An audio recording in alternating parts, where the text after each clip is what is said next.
Hey guys, welcome to Herding Little Cows to the Glory of God. I am making a video today talking about breastfeeding. So there's probably going to be a follow-up to this video because I have now been doing this breastfeeding for 20 years on and off. We were actually discussing recently that over the past 22 years, because my oldest daughter's 21, over the past 22 years, I have been pregnant and nursing all but about 3 years of that. So there's a lot of experience going on. I usually nurse my babies through the start of the next pregnancy and wean them near the time that I'm getting ready to have the baby. So I know that I'm going to miss saying things in this video. So I would love for you guys to leave comments down below, either things that I discussed that I don't explain well that you'd like more information on, or if there's questions you have that I haven't discussed. So first, my name is Sarah. I'm married to my husband, Mark, and we have a total of 10 children.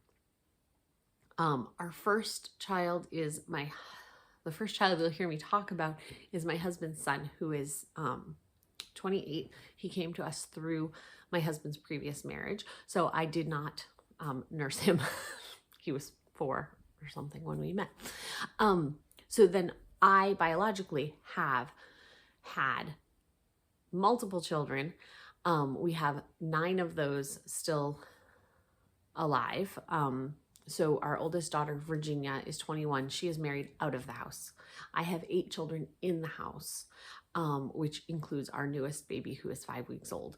And we had a stillborn during that time and miscarriages. So it's kind of a little confusing story, but I nursed 9 babies. For the shortest one, Virginia, I nursed her till she was 13 months old. She wanted to stop breastfeeding when she was 9 months old, but we had medical testing coming up. She was having some seizure stuff going on, and I knew we were going to have medical testing, and so I kind of forced her to continue breastfeeding because that was her comfort thing. She didn't have like a comfort item. She had never taken a pacifier or anything like that, and I knew I wanted to be able to give her that when she came out of testing because they were going to have to put her to sleep for a couple things. So she was the earliest that I weaned. And then Josiah is the latest that I exclusively breastfed. He is our 11-year-old, almost 12. He has cerebral palsy and epilepsy. And we didn't know that when he was born. We found out about his cerebral palsy when he was 9 months old. He was not having seizures at that point, but he couldn't do anything other than nurse. We had no problems with nursing other than when he was born. He was a sleepy baby. But other than that, we had no issues with his nursing. But then we found out later he had cerebral palsy, and the cerebral palsy caused a lot of issues with him learning how to eat, and he couldn't figure out how to take a bottle.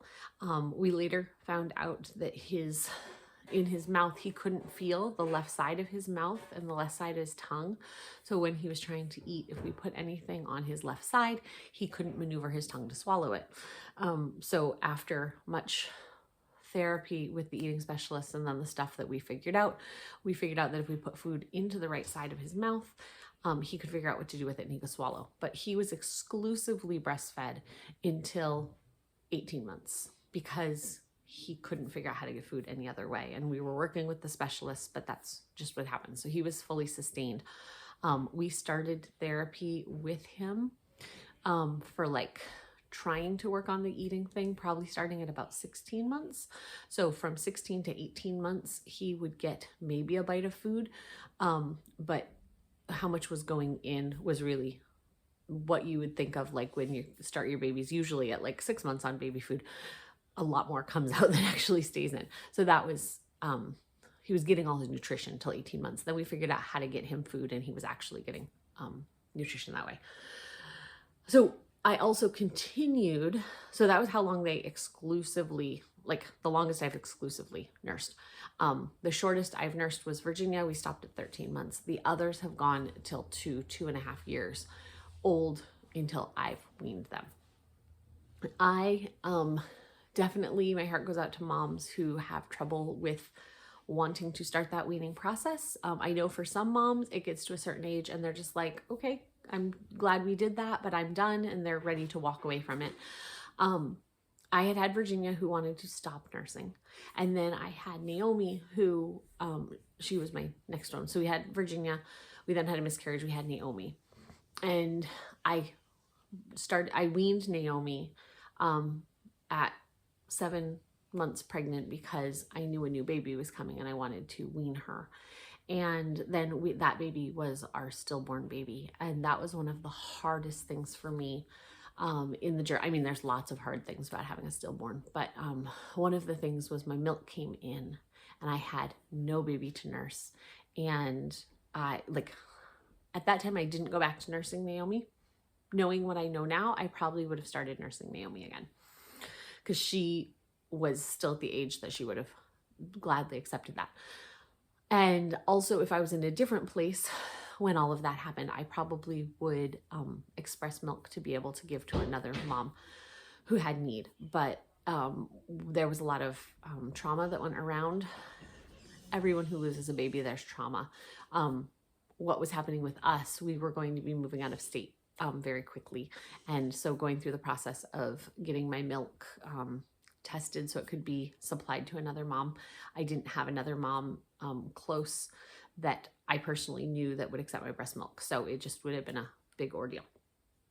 But that was very difficult for me, where I had chosen to wean Naomi and then I didn't have a baby to nurse. And so every baby since then, when it comes time that baby's getting older and I'm ready to wean for whatever, because it's close to the next baby, has been what's been going on.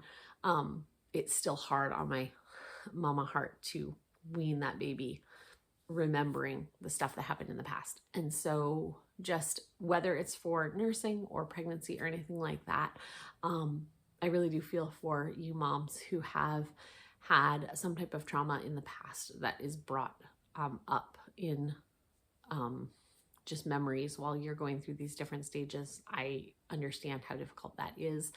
And just remember, God knows what happened in the past. He was walking with you then, and he's still walking with you now. And just pour that out to God if you've got things like that going on, that you need that extra healing. And it's hard because sometimes things that you don't even think will bring up those memories will suddenly hit you. And that's difficult. So again, reach out if you need someone to talk to.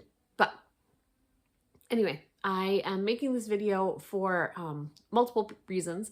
One is my daughter, Virginia, the one I was talking about, the 21-year-old, is about to have her own baby. So I hope that talking through this will help her remember some of the things that I've said to her in the past, but also just if she needs it for one of those nights that, okay, things aren't working. Also, I have another friend who was trying for a baby for a long time and is pregnant, and had reached out to me asking about nursing and how I nurse in public and all of that. So I have to, in a minute, I'm going to have to grab my little guy because I hear him starting to squirm over here. He's laying on the bed. Oh, I'll get him now. Hold on. Ooh. Come here, baby. Come here. Come hither. Whoa. Whoa. We're still in the newborn scrunch stage. He's hard to pick up. Oh, there we are. Okay, so this little guy, this is Elisha. He's 5 weeks old. And so he is my newest breastfeeding journey. Hello. Hello. So when I first was pregnant with Virginia, I knew I wanted to breastfeed just because that was a more natural thing, but also we were very, very limited in our finances, and I didn't know all of the programs that were available to be able to get formula, to be able to get bottles, those types of things. And breastfeeding was going to be the cheaper way to feed my baby. So that is what I researched, because we really had very little money when we first started marriage. I don't feel like that's the reason that you should breastfeed, but it is a perk of breastfeeding. And it definitely was the thing that forced me into it, led me to breastfeeding, and I absolutely love it, and I love teaching moms about it. So we went to the hospital to have her. I was given a drug called Stadol while I was in labor with her, and it made me very, very loopy. And so with her, I didn't try to breastfeed at all the first couple hours because I didn't know what was going on around me. I was just very, very loopy. The medicine stayed in my system for a while. I don't do well with pain medicine or medicines in general. And so this isn't probably other people's experience, but this was my experience. And so I feel like I missed that time right at the beginning. I also didn't know what I know now about bonding with baby, doing skin to skin, all of those things. So I started researching more as time went on. How I do it now, I can't tell you which baby I learned what information on, so I'll just explain now how I do it. From the time the baby is born, I immediately put baby on my chest. And I know that that might not be able in all situations with maybe a medical need, but for most women, baby can be placed directly on your chest, skin to skin, as soon as baby is born. And that part is very important because the heat that baby's body isn't regulated very well with heat. They're breathing, their heart rate, any of that stuff. And that can be regulated through your own body. Hi, baby. Through your own body. So it's very important to do that. Also, babies have a just innate sense from God. For those who don't know, I am a Christian, and so all of my viewpoint is going to be from that. But babies have an innate sense to find the breast. And so there's this thing called the breast crawl that babies will do if you leave them totally to themselves after they're born. And it is said that baby's baby has amniotic fluid on them when they're born. The amniotic is similar in smell to breast milk.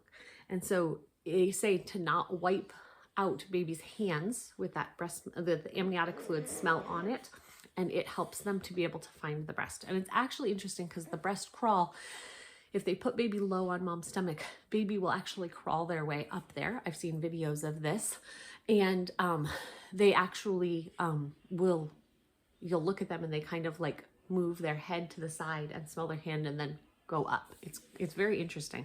So I don't know all the science behind it. I could be totally wrong in what I'm sharing with you because it's things that people have taught me, but I find it very cool that a baby can instinctually move their body up mom's body to find the breast. Also, that first nursing is important for baby to find out where their milk comes from. It's also important for mom's body to find out that they have a baby to nurse. If you nurse within that first hour, it tells your body that baby was born healthy and baby needs milk. And so your body will start to do the steps to produce that. Women actually start to produce colostrum before they have their baby. That is the first milk, and it's actually very, very rich in nutrients for baby. Your body does not produce much of it. It's only the first couple days, and baby's belly is very small then, so it only produces a little bit. But that colostrum is very good for baby's immune system. It also is very good at working the bilirubin out of their system, which is what makes a baby jaundice if their body doesn't get rid of the bilirubin. So the colostrum helps them do that. And the colostrum also, feeding them colostrum is also what helps push out that first poop that they have, which is called muconium. And it's a very dark, tarry substance because they haven't been pooping while they're in utero. Well, they shouldn't be pooping while they're in utero. That's a problem if that happens. And so when they are born and have that first poop, that helps their body move out the bilirubin that's in there. So the colostrum is very, very important. You can actually harvest colostrum. That's what they call it. It's kind of a weird term, but you can harvest colostrum before you have a baby and save it in little syringes or freezing it in like a bag or things like that. And it can be given to baby after they're born.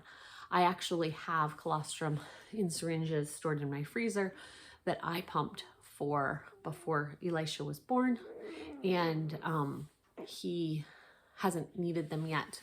We thought he might need them after he was born because I had gestational diabetes and they could have given that instead of sugar water, but he didn't need any of them. So I will use them if our family gets sick, we haven't gotten sick since he was born, but if our family starts coming down with a cold or something, I will give him some of that, which will have a lot of antibodies for his body.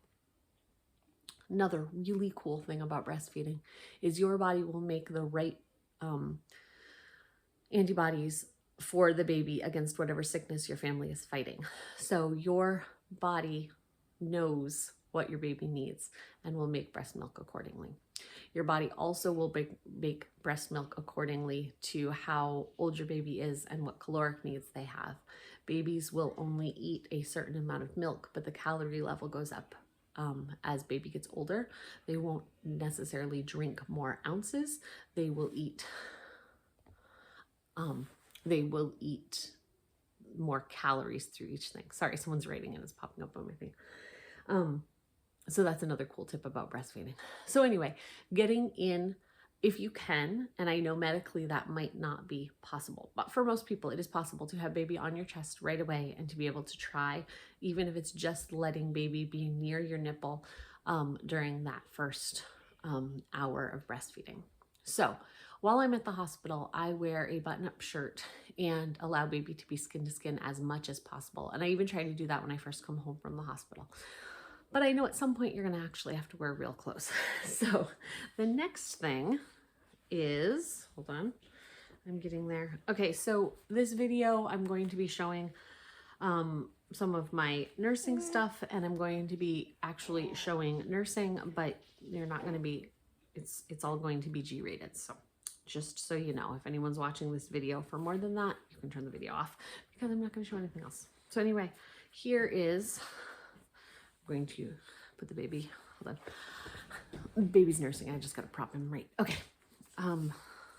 So this is a nursing bra, and you can buy these online. And what makes it a nursing bra is it has this clip on the side, and you can buy them in different ways. This is the one I happen to have to show you. And so when you unclip it,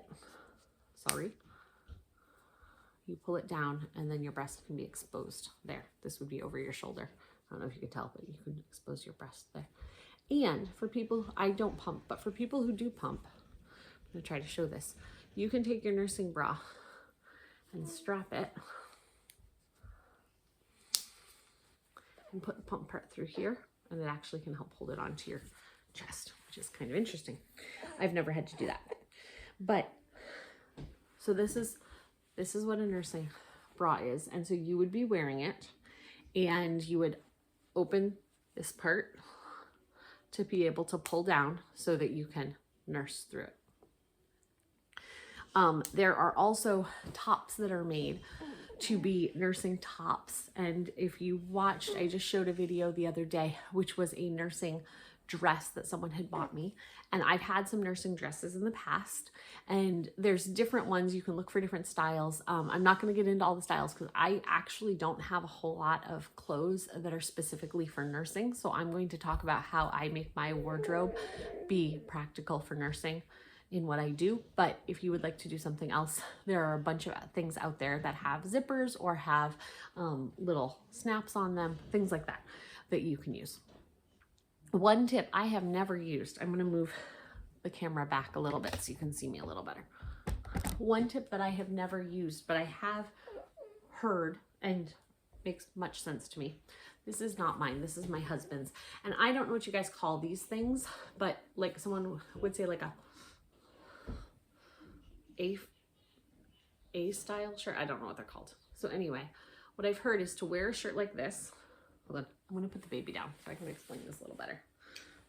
This is an issue of making videos when you have a 5-week-old baby at home, because he wants to eat a lot, which is good, but it's a little hard to show you. I know, I'm gonna show them.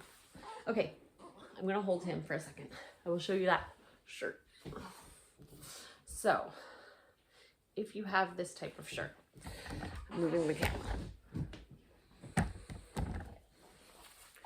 Haha, you can see me. Okay. Yes, baby. So if you have this type of shirt, he's gonna go down for a second. He might cry. Imagine I'm wearing this type of shirt under the shirt that I have on. And this one isn't mine, it's Mark, so it doesn't fit very well. but taking scissors and cutting a slit off to the side, cutting a slit off to the side of the shirt to be able to use that shirt as an undershirt. So when you would be wearing it, you'd have a slit over here that would be large enough that you can pull it over. Your rest of your body would still be covered by the rest of the shirt, but the slit would be open to be able to feed baby, if that makes sense. Most of the clothes that I wear when I'm nursing are my typical shirts, and I personally do not have a problem with if somebody happens to see a little skin under the side of my shirt for my belly. But if you do not like that, they also sell these types of, like a bra, but it's more of like a built-in bra in a tank top, so that you could have the nursing style top, but you would have a tank top part underneath that would go down and be able to cover your belly when you are nursing. So I am currently nursing my baby, and if you see him nursing, you can't actually see any skin while I'm nursing my baby. It takes practice. With my first, I had to have my shirt up more so that I could watch where she was and make sure that she was latching on. And if you have a child who has trouble latching on, it's going to take longer for you to be able to figure that part out. But even at this point, this little guy is still pretty little, and so he still needs help latching on. But as they get older, they know exactly where the nipple is, and they can easily find it without you having to do a lot of work and having to be able to see them. They do sell nursing covers that are kind of like a blanket, but you have it on your neck. Like it goes around your neck so that it stays on, and then it's kind of like an apron over the top that you can use for babies. I have never actually used a nursing cover. When I've had certain children, I used to have like a small thin blanket that I would throw over my shoulder and just cover baby. But I actually found that it drew more attention to the fact that I was nursing than what I'm doing right now. So what I just showed you of nursing my baby, if I'm doing that in the back of the church and someone glances at me, it looks like baby is sleeping in my arms. You wouldn't necessarily know I'm nursing, where if I threw the cover over the top, it would more look like I was nursing. I have no problem with a woman using that, because people should know that our babies are nursing. Like, it's part of life. Babies are supposed to nurse. So there's no problem with people knowing. I have just found that I don't need that cover to be able to keep people from seeing things. Back to the nursing bra and stuff, I forgot to say, I have this next to me and I forgot. So after you have a baby, your body is going to produce milk, and your body's going to produce milk according to how often you breastfeed your baby. So the more baby breastfeeds, the more it's encouraging your body to make milk, and then that will eventually regulate out so that your body will make the amount of milk that baby needs. When baby starts to go through a growth spurt, they will nurse more often, telling your body to make more milk for them, to increase calories, that type of thing. Your body is going to leak milk, especially in the early weeks while your body is trying to figure out how much milk you're supposed to make. And the whole letdown process of when baby starts to nurse, the milk will let down on both sides from both breasts. And so the breast the baby's nursing on, it's great. Baby's drinking all that milk. The side baby's not nursing on, you will start to leak milk. And so there's a couple different things you can do. There's something called a haka, which is a plastic, well, I think it's silicone, little bottle that hooks onto your breast, and then it can collect the milk that is flowing if you wanted to be able to have a supply of milk. This isn't something that's going to give you a lot of milk for a freezer supply. So like if you were going back to work, this isn't going to supply all your needs. But if you're looking to have a little bit so that if you have to have an appointment, someone has something to feed the baby, that would definitely help to make a supply for that in your fridge. The other thing you can do is to wear pads in your bra that will keep you from dripping milk all over your shirt. And so you can buy There's ones you can buy at the store that are disposable, so think like a diaper, but in a little circle form that goes in your bra. But you can also buy these. This is just one that I've had for a long time, but it's like a cotton, and then it has something on the back. I don't have that in manual for not the manual, but like paperwork for this anymore, so I don't know what the materials are, but like the front is cotton, this part's cotton, and then back here there's something that will keep it from leaking through, so even if this gets soaked, it's not going to leak all over you. And so these you would then just throw in the wash with your regular clothes, and then you can use them again after they're dry. But you put these inside of your bra. Bring the bra back.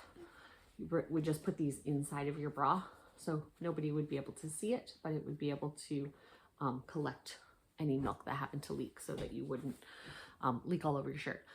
Sometimes it might be useful to keep an extra shirt with you those first couple weeks, because you might drip, and that's okay. It will get better. You will not have to wear those your entire breastfeeding journey. It's just for multiple weeks at the start while your body's trying to figure it out. So anyway, nursing baby is a very wonderful experience for most people. When you first start, it might be uncomfortable because your body is still trying to figure out what this little person is doing, latched on, and it's just uncomfortable as you're both figuring it out. It should not be painful though. If it is painful, and when I say painful, like I have to grit my teeth because it hurts, talk to somebody. Most hospitals have lactation consultants, and you can even find lactation consultants online or through different programs. So ask around, whoever if you have like a home birth midwife, they probably know somebody. But baby's latch might not be right. Baby might not have enough of their mouth. That's usually a lot of the problem, is baby does not have enough of their mouth on the nipple. When you think about a baby who's bottle fed, a baby who's bottle fed uses their mouth differently than a baby who's breastfed. And so you might not be getting them enough of the nipple in their mouth, and therefore it's a shallow latch, and they're kind of biting on it to be able to get the milk out. They also might not have a good suck reflex, and there are ways that you can work on oral stimulation with your finger and stuff to be able to teach their mouth how to suck.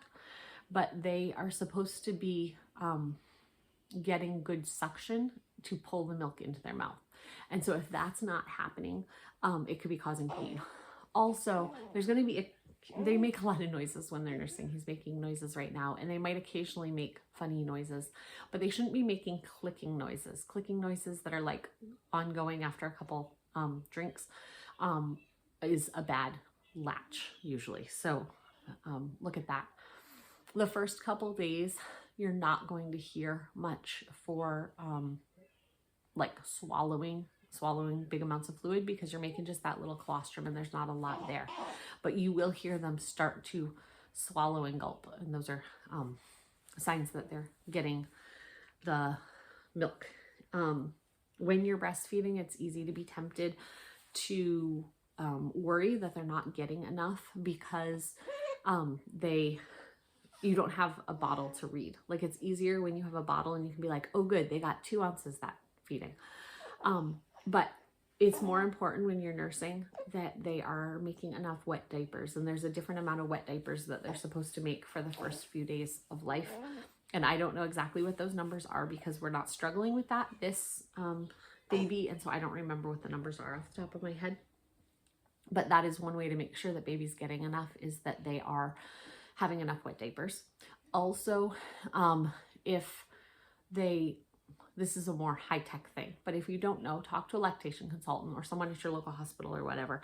Like our local hospital, you can go in to the hospital and like, this is an outpatient thing. You go in and weigh your baby before they've nursed, and then you nurse them, and then they weigh them again, and so they can see how much milk they're getting in that feeding time. So if you just need another way to know what they're doing. Babies who are breastfed all babies are going to lose weight at the beginning, and they can lose up to 10% of their body weight without that being much of a problem. If you are on fluids while you are in labor, like if they're giving you IV fluids, those numbers can be misconstrued. So if your baby loses like 12%, it might be that they've lost water weight instead of actual body weight. If that makes sense, if you're getting a bunch of fluids and then the fluids are going to them, they might come out weighing more because they have IV fluids in them, and those fluids are going to go away in the first couple days. Most babies gain up to their birth weight within the first 2 weeks. So you have a little bit of time to get up there.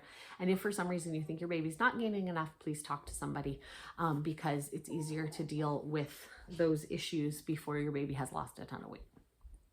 So anyway,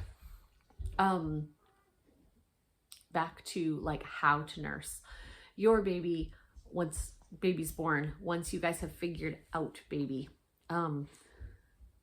like it's going to take a while at home. Those first couple weeks of nursing are like a full-time job because you need to be available when baby's ready to nurse, which helps your body to make that milk supply, and it helps with your bonding experience. It helps baby know that someone's always going to be there to help them, like the whole baby feeling secure and knowing that someone's coming for them.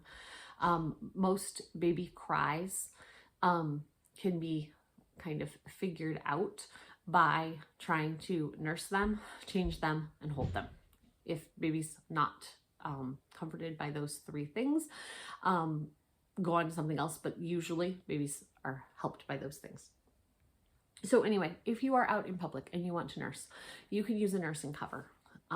So one that either attaches to your neck. They even have ones that have the little rib in it, I guess you'd call it, so that you can look down to see your baby. Or you could just use a blanket or something like that. What baby? I know. So he still wants to nurse. So I'm going to show you as much as I can. We might have to cut and paste this video depending on, because I'm going to try to show you, but I'm kind of one-handed here. So if you are out in public and you want to nurse your baby, this is the regular shirt. I didn't wear this shirt today because I was wearing something else to church, but I put this on. So all I do is I pick up my shirt enough for baby to latch on, and then I just pull my shirt down around the side. So if you see, can't really see anything from the side. You can't really see anything from the front.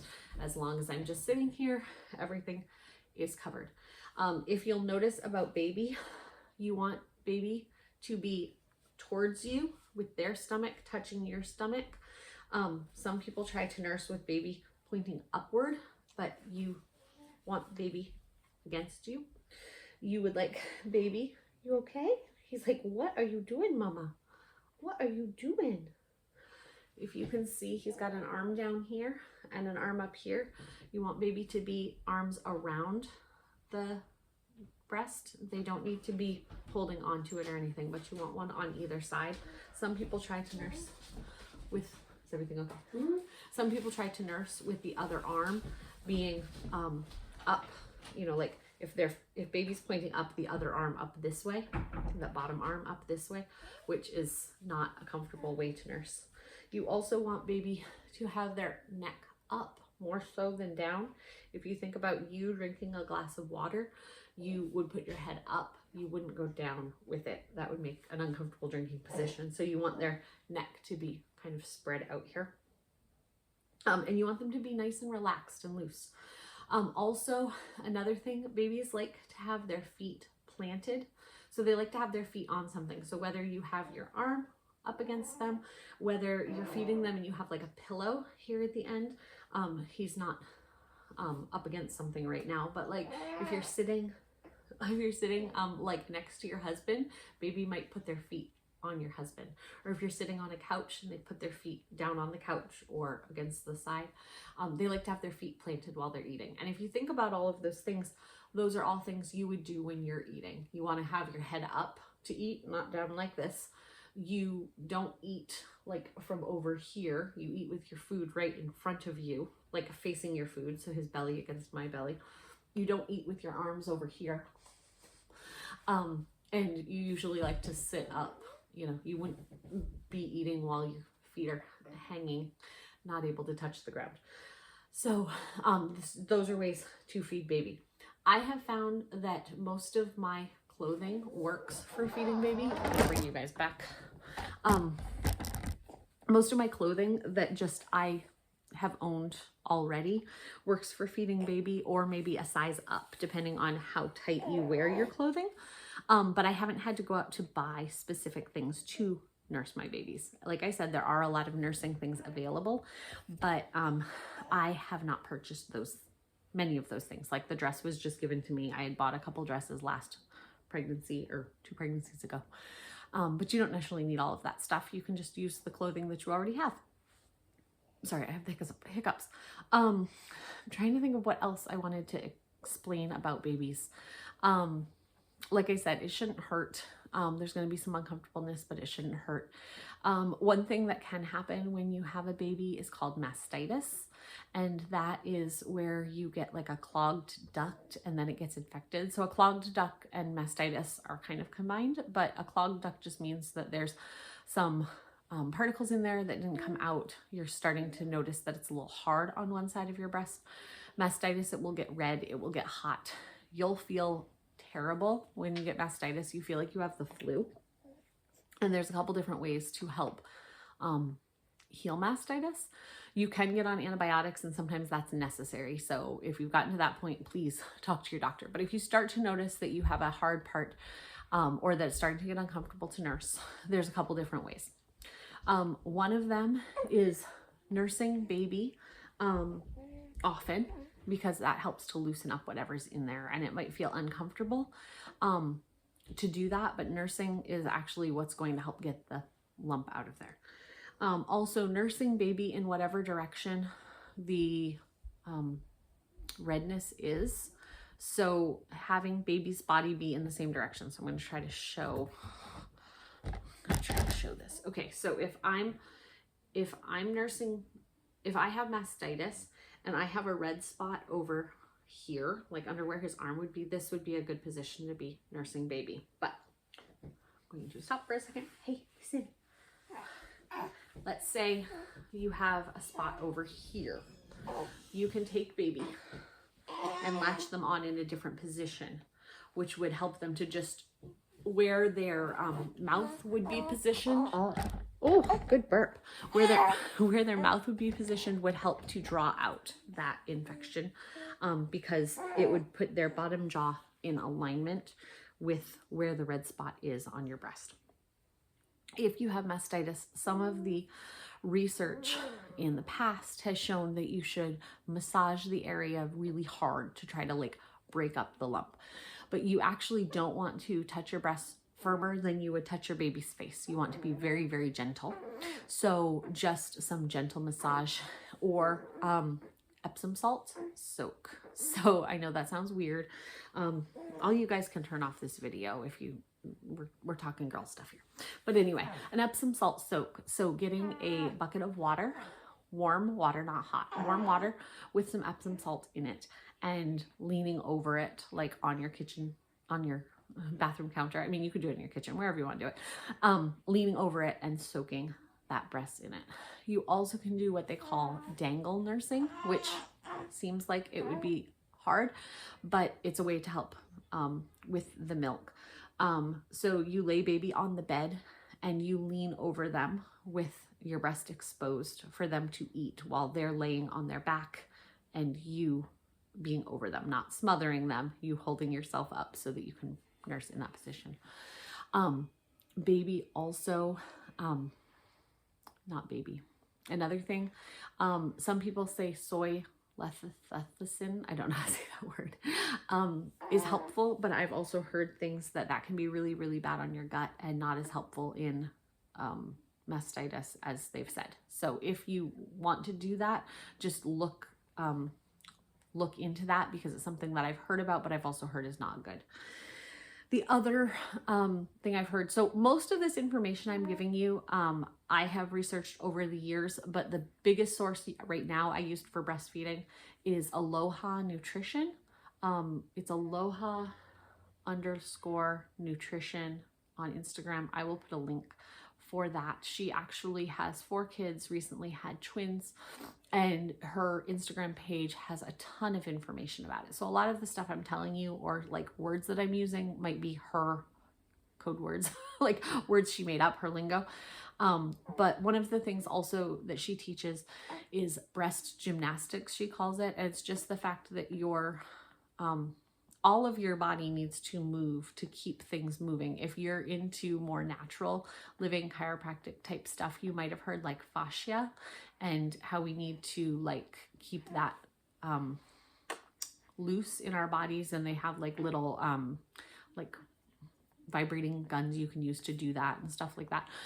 So for our breasts, it's still important that we move them. So taking your breast and moving it around up and down and side to side and just moving it around helps to move the milk ducts and things that are in there and keep things flowing correctly.